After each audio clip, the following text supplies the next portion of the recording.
May kasabihan nga eh, there's no elevator to success mga kabayan ha. You should take the stairs. So dapat alamin nyo sa sarili ninyo kung dito talaga kayo makapagtrabaho abroad, kung kayo ba ay determinado. Kinakailangan handa kayo sa mga instances, sa mga challenges, hardships, struggles.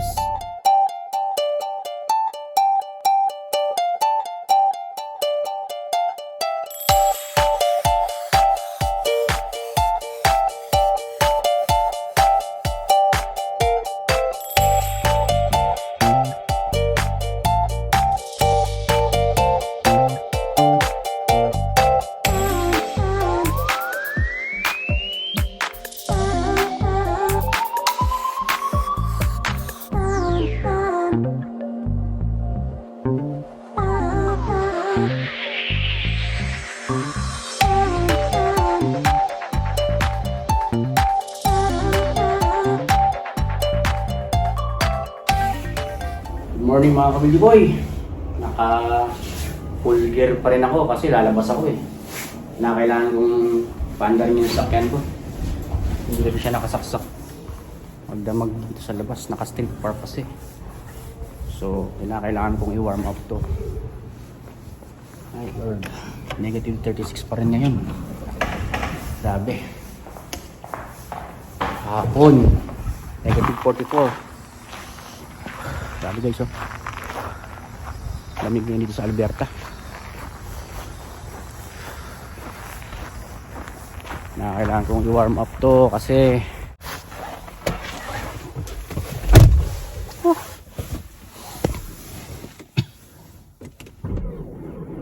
grabe oh. Thank you Lord. What's up mga ka-Wildy Boy? Isang pinagpalang araw sa inyong lahat dyan sa Pilipinas. Siyempre sa lahat ng mga kababayan kong OFW saan mang panig ng mundo. Sabado ngayon and walang pasok. Kumbaga kinakailangan ko lang i-warm doon sa sasakyan kasi magdamag to dito eh. Hindi naka-plug. Wala kasi ditong masaksakan. So anyways, share ko lang sa inyo mga ka-Wildy Boy about sa isang nagtanong sa akin regarding ano ba ang mas mabilis na paraan or ano ba yung pinakamabilis na paraan para makarating at makapagtrabaho sa bansang Canada. Kung ako tatanungin mo, in my opinion, kapag sinabi natin pinakamabilis, so you're talking about may timeline yan. Nakakalis ang isang applicant, may nakakalis na 3 months, may 4 months, depende sa proseso. Pero ang payo ko, wag ninyong asahan na makakaalis agad kayo agad-agad. Kasi nga mayroong tinatawag na proseso. Although may mga pangyayari talaga na nakakaalis ng mabilisan, meron din naman syempre nakakaalis ng matagal.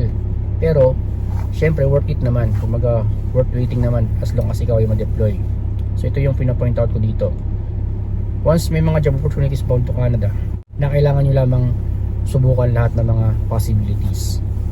Online applications, pwedeng apply ka through job bank, pwede ka rin mag-apply through canada.ca, mga programs of the government of Canada. Pwede rin yung mga sinishare ng mga content creator na katulad ko, yung mga job opportunities hindi lang bound to Canada, especially if ikaw ay isang skilled worker, ikaw ay isang butcher.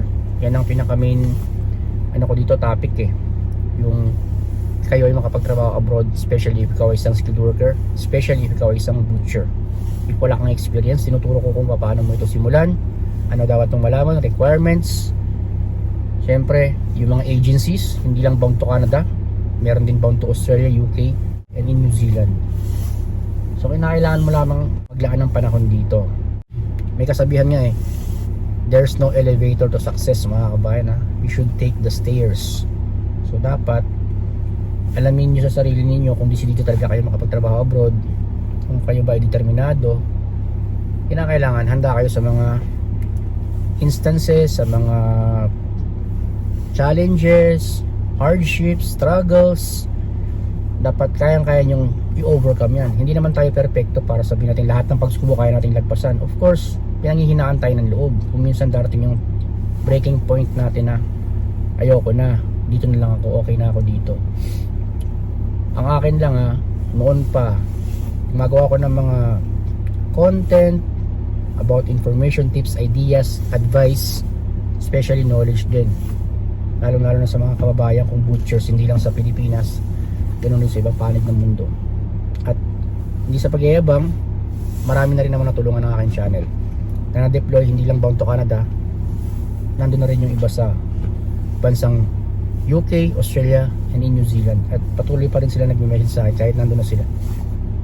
So natutuwa ako sa mga nangyari sa kanila, naging successful sila at binubuo nila yung kanilang mga pangarap. So ganun lamang about the question regarding anong pinakamabilis na paraan. Sundin mo lamang ang proseso. At huwag ka maglagay ng timeline na hanggat maaari makaalis ka ng sa loob ng 1 taon, sa loob ng 2 taon.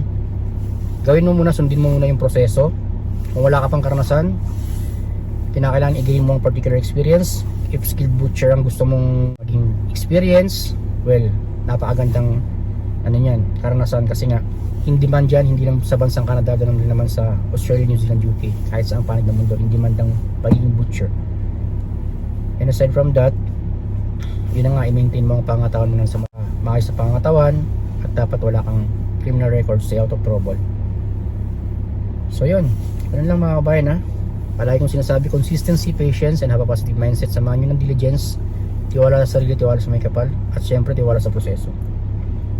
So yun, panoorin nyo yung mga previous videos ko. Marami kong mga tinuturo dyan mga kabayan ha, about pag-apply, documents, requirements, employer's interview, IELTS, tips and ideas, nandyan na. Skills on how to sharpen your knife, knife stealing. So ganun lamang mga kuliboy, pati na rin yung mga programs of the Government of Canada, binabahagi ko na rin. Even yung mga email address ng mga employers, at kung ano-ano pa mga pathways, mga possible pathways on how to immigrate to Canada. So yun mga kuliboy, ayaw pa nakatulong sa inyo yung aking pagbabahagi ng aking umaga experience, and syempre pagbabahagi ko ng aking mga content na para sa akin nakakapagbigay sa inyo ng kaalaman, information. So yun mga kuliboy, drive ko muna itong sasakyan kasi meron lang akong kailangan bilhin.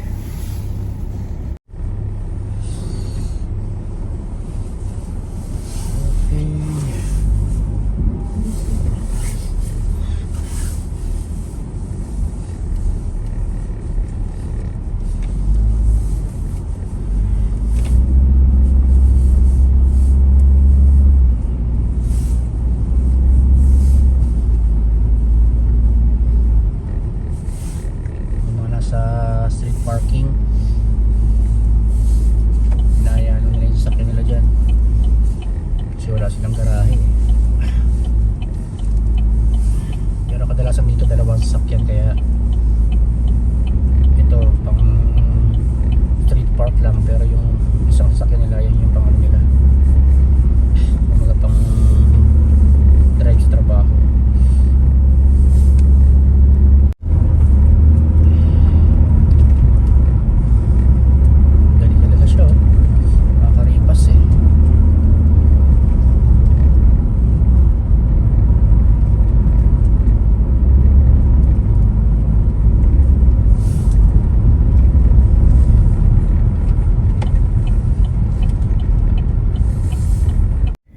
So ganun lamang mga kabayan ha.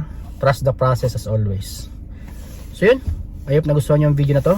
Siyempre, kung sakasakali nakatulong sa inyo, don't forget to give a thumbs up. At kung bago ka pa lang sa aking channel, huwag mo kalimutan mag-subscribe and click mo notification bell para lagi kayong updated sa mga bagong job opportunities, buhay FW na aking ina-upload. So yun, uwi na muna ako guys, baka lumamig yun yung coffee.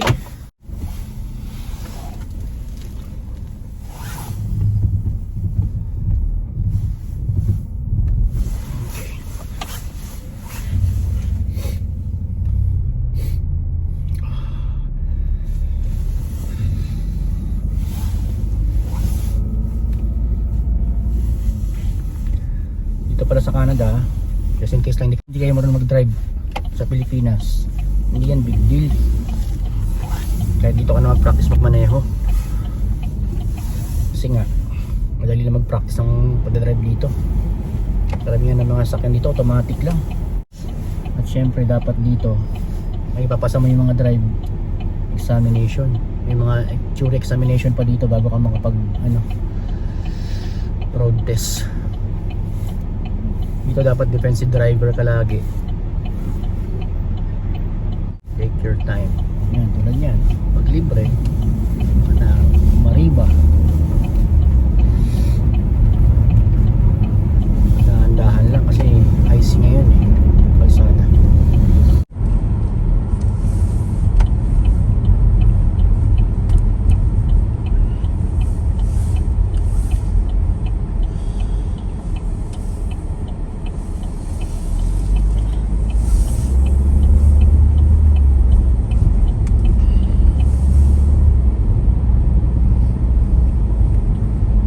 Malapit na ang Tagsibol.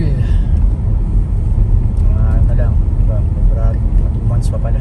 Malapit na matapos ang January. Magdadahon na naman yan. And then, after nun, ang pinakahihintay na summer. Ay, masarap ng sagar dito sa Alberta, mga Kuldi Boy. Kung alam nyo lang, napakaraming mga magandang pasyalan sa Alberta. At malapit lang din dito yung British Columbia.